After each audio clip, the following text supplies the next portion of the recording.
It's very, very dark. So apparently I didn't make as much of a fool in the last video as I thought I would because I have more questions that need to be answered. They came in abundance from one person in particular. Seriously, they're good questions, they're honest questions, they're things you probably never thought about. It's again not really the direction I wanted this thing to go in, but here we go. Cliff asks, don't you think award shows for artistic fields are pointless? I mean, it's all subjective, ain't it? Well, maybe. I mean, they are subjective. A group of people are using their own opinion to form what is the best movie, the best actress, the best actor, the best soundtrack, the best this, that, and the other thing every year. But on the other hand, you have to reward work that's very well done and very well executed. One of the particular aspects of these award shows is that it may make us more aware of certain actors or movies or styles or genres that we may not have been aware of before. Maybe they'll even clue us into other cultures within the world. Okay, I know that's kind of thinking about it too deeply, but still, it's nice to see what's out there. And one way to do that is to award people who worked very hard in the projects they made. If you don't really care about the artists or the actual media being awarded, you can perhaps be entertained by the award show spectacle in and of itself. Okay, even that is subjective. But the point is, it's all about entertainment and celebrating entertainment and entertaining somebody by celebrating entertainment in an entertaining way. Entertainingly. Of course, never mind that for one moment you're asking for the subjective answer to a question that's asking about the subjectivity of other things. Right? Cliff asks, again, which would win in a fight between a grizzly bear and a polar bear? Actually, to answer that question, I found more information about the hybrid between a polar bear and a grizzly bear called a growler bear or something along that line. That actually gave me insights as to what benefits each bear would have in a given fight. Why do I care about this so much? The advantage of a polar bear, given a frozen environment from which they come, is that their paws are fur covered that insulates them from the snow they're in.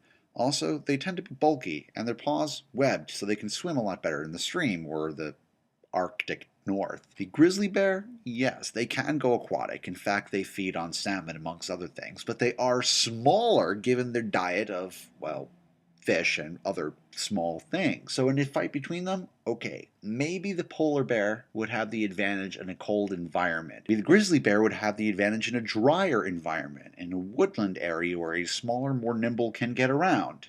So which would win? Depends on the environment. Cliff asks, Straw cab dare nyak. Say.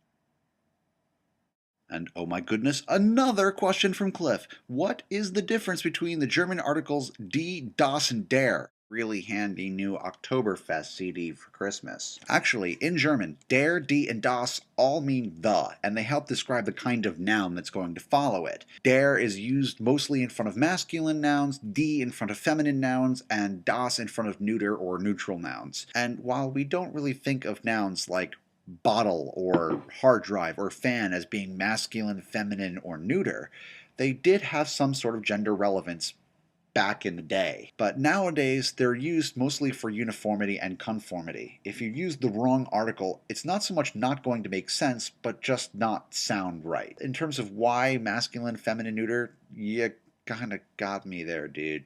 Sorry.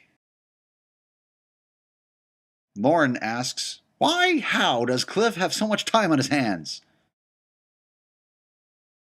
Cliff asks, what is a Tartaglia that have that last name? Yes, that's my last name. The word Tartaglia actually comes from the Italian word tartagliare, which means to stutter. Sometimes if you take the third person singular for a verb, you create a noun that describes the person who is in possession of that verb. So Tartaglia is the third person singular of the verb tartagliare, which means he, she, or it stutters, would describe somebody who is a stutterer. Nicola Fontana, he actually found this cubic equation thing or discovered something mathematical, and another scientist or mathematician was actually in combat with Nikolai Fontana, saying, hey, no, that was my discovery, or something along the line like that. Anyway, these two guys, they got into a fight, a kerfluffle, if you will, and this guy, Nikolai Fontana, just ended up taking a sword to the palate.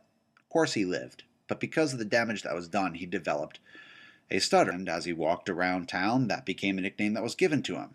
So allegedly, and I have no way to back this up, the name Tartaglia comes from the result of a sword fight that somebody got that got an injury right about here or there or there or there or whatever. Pretty cool background for basically calling somebody a stutterer. Of course, you wouldn't use feminine to describe somebody who's masculine. This is the end. This is the end. The opposite of the start is the end.